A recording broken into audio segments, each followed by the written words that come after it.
This is KUTV News, Channel 2, Salt Lake City, Utah.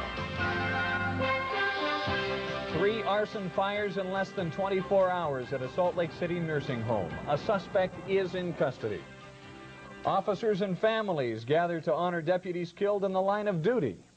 And a new twist to an old story. Is it possible the CIA was involved in the death of President John F. Kennedy? We'll show you the pictures and let you decide. Good afternoon, everyone. I'm Sarah Harlow. And I'm Bob Evans. This is KUTV News at noon. John F. Kennedy assassination, UFOs, the New World Order, and the secret government.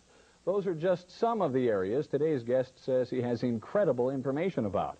In the early 1970s, Bill Cooper was a Naval Security Intelligence officer. He says he was privy to secret documents that gave almost inconceivable explanations to some of the things I just mentioned. Bill Cooper, thanks for being with us today. Let's talk about the JFK assassination. CIA plot?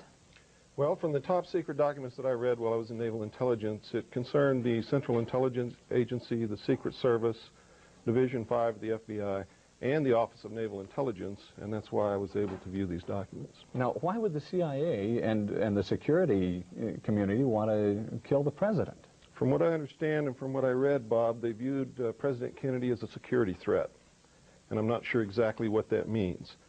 But the documentation clearly said that the assassin was the driver in the car in which he was riding in Dallas on that day, and it was plainly visible in a film withheld from the public. Now, you brought that film with you. Let's take a look at that if we can. Here's the film. Go ahead and narrate this for us, will you? Well, it took me 16 years to find this film because it has really been withheld. And what you're seeing here is the motorcade on Elm Street passing in front of the book depository building. Kennedy has been shot in the throat, and Jacqueline is pulling him toward her, trying to comfort him, and she's in shock. At this time, you see the driver turn around with a pistol in his left hand, firing over his right shoulder, and shoots the president directly in the head. Here's a repeat of it, yeah. The weapon, watch the driver, his name is William Greer. He was, in fact, a Secret Service agent.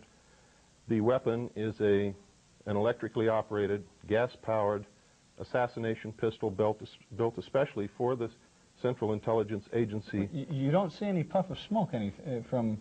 That's correct. Because what you think is a pistol there in the right-hand corner, lower right-hand corner. That's correct. It is. Why is that? Well, it's an air-operated pistol. It's pneumatic. And it actually fired an exploding pellet which injected shellfish toxin into the president's brain so that if the actual explosion of the pellet itself did not kill him, the toxin would. Now, did you read all of this Yes. in the documents? Yes, and that's why his brain was switched for another brain in transit between Parkland Hospital in Dallas and Bethesda Naval Hospital in Washington, D.C. Now, what about Oswald? Oswald was a patsy. We have a photograph of him actually standing in front of the book depository building in the doorway watching the motorcade as it goes by. That is Lee Harvey Oswald there.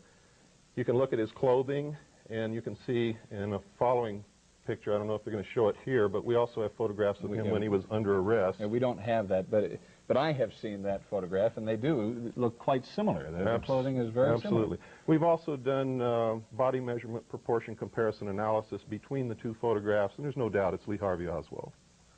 This is incredible. Why isn't it that the CIA has silenced you? Why haven't they silenced you? Well, that's a good question. I don't think they want a martyr on their hands. Martyrs create political movements. And what I did is literally within a 24-hour period, I prepared a $27,000 mailing. That's what it cost me personally to mail this information all over the world and the United States. And so they're faced with a dilemma. Do they allow me to speak and allow people to doubt what I'm saying, or do they do something overt toward me to silence me and thus verify that everything that I have said is true? Now, what about Jackie Kennedy? She was in the car with the president right there, and we saw her later in that film trying to get out of the car. Yes. Why hasn't she said something? Well, it's obvious.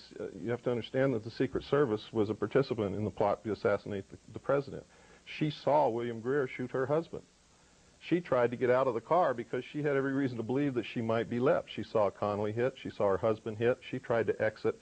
Her own personal bodyguard, Clint Hill, tried to put her back in the car and succeeded. But you have to understand that her children for the rest of their life are guarded by the Secret Service. She is also under protection of the Secret Service. A better thing might be, say, captive.